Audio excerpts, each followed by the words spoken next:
Ngunit wala ka pa. Hanggang kailan kaya ako maghihintay sa iyo? Bakit ba ganyan? Ngayon lumisan pa. Ang tanging hangad ko lang ay makapiling ka. Sana ngayong Pasko ay maalala mo pa rin ako. Hinahanap-hanap pag-ibig mo. At kahit wala ka na, nangangarap at umaasa pa rin ako.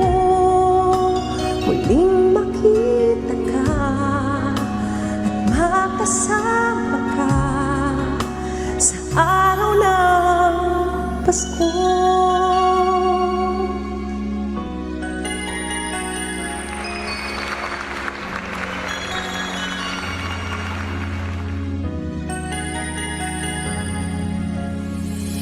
Pasko na naman, ngunit wala ka pa.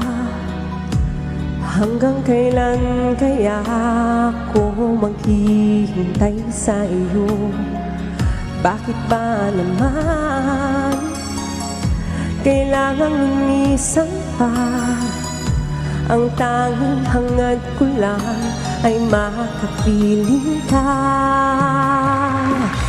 Sana ngayong Pasko ay maalala mo pa rin ako. Hinahanap-hanap pag-ibig mo.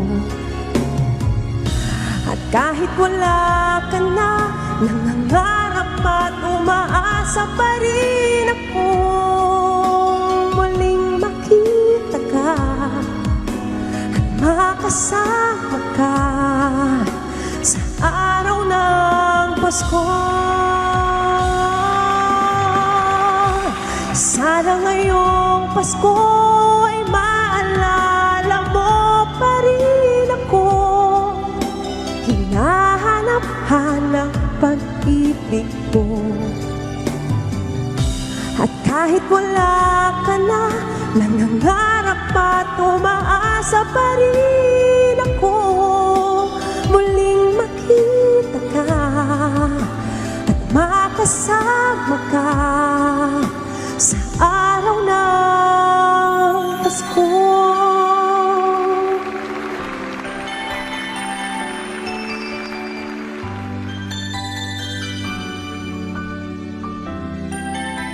Sana ngayong Pasko. Ayan. Mukhang marami kang pinaiyak ngayong umagang ito, lalo na yung medyo broken-hearted, magki-Christmas season na. Okay. Good morning. Ayan. Kilalanin po muna natin ang ating performer of the day na hindi lang basta singer, abay business woman din po. Kasama natin ngayong umaga si Miss Jana Reyes. Good morning. Welcome sa Rise and Shine. Good morning. Good morning, Sir Audrey. Good morning, Sir Audrey. Ayan, una sa lahat, paano ba ako magsisimula, no? First time mo dito? Yeah. Yeah, it's my first time here and I'm so na-overwhelm ako, no? Sobrang bait ng mga staff and thank you kasi in-invite niyo ako para kumanta. Ayan. Well, Ayan. masaya naman kami dahil naramdaman namin yung Pasko Oo sa mga nga. inawit mong... Para sa mga OFW natin yan, abroad. You know, when you're long distance with your family, it's very hard for us to spend Christmas with our jobs. Diba? Okay. Well, ito, Jana, kwento mo rin sa amin na nag-work ka rin sa abroad as a singer before at nagmo-model ka rin. So, kamusta yung journey mo? Nag-abroad ka, kumakanta ka, nagmo-model ka rin. Bagay, matangkad kang babae. I actually started as an ambassadress. Different country. I went different country for 5 years. And then, being an ambassadress, parang one of my friends told me na, hey Jana, you know how to sing naman eh. Why don't you try? Kasi I'm singing since I was 5, 6 years old. Pero I never tried to share it. By that time, medyo kinakabahan. Siyempre, tapos ibang bansa ka pa kakanta, diba? But then, sabi ng partner ko, sa hanap buhay, sa buhay. Sabi niya, you can do it, sabi niya, no? So, when I went there, I spent 2 years. 1 year, my first year, tas umuwi ako. Parang OFW ka na rin. Sobrang hirap, Sir Audrey, no?